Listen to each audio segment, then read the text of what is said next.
એક આપણે કંઈક ગુનો દાખલ છે સીઆઈડી ક્રાઇમમાં, શું હકીકત છે ને કઈ રીતે તપાસ હતી? સીઆઈડી ક્રાઇમમાં પાણી પુરવઠા ડિપાર્ટમેન્ટ દ્વારા નવસારી જિલ્લાના 3 અલગ અલગ સબ ડિવિઝનોમાં થયેલ જે સરકારી પછાત વર્ગના જે ટ્રાઇબલ એરિયામાં જે જળ માટેના કામો હોય એ કામોમાં જે ગેરરીતિ થઈ અને સરકારી નાણાંની ઊંચાપત થયેલ હતી એ બાબતે ફરિયાદ દાખલ થઈ હતી, જેમાં કુલ 14 આરોપીના નામો એફઆઈઆરમાં દર્શાવવામાં આવેલ હતા.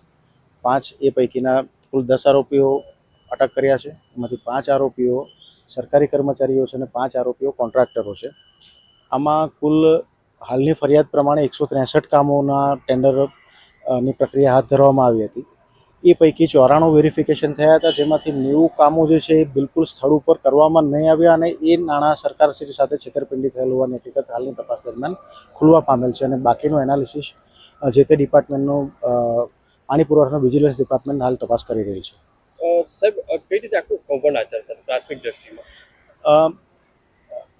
નાયબ કાર્યપાલક ઇજનેર લેવલે એમના જે કામો હોય એના ટેન્ડર અને બિલો મોકલવામાં આવતા હતા, એ મંજૂર કરી અને સ્થળ પર કામ નહીં કરી અને એ પૈસા કોન્ટ્રાક્ટરના ખાતામાં પાસ કરાવી અને સરકાર સાથે છેતરપિંડી આચરવામાં આવતી. સાહેબ, અધિકારીઓ છે કયા ક્લાસમાં છે એવું કંઈ? ક્લાસ 1 અધિકારી એક આ પૈકીના અધિકારીઓ પૈકીમાં એક કાર્યપાલક ઇજનેર છે અને 3 નાયબ કાર્યપાલક ઇજનેર છે હાલ, અને 2 ક્લાર્ક છે.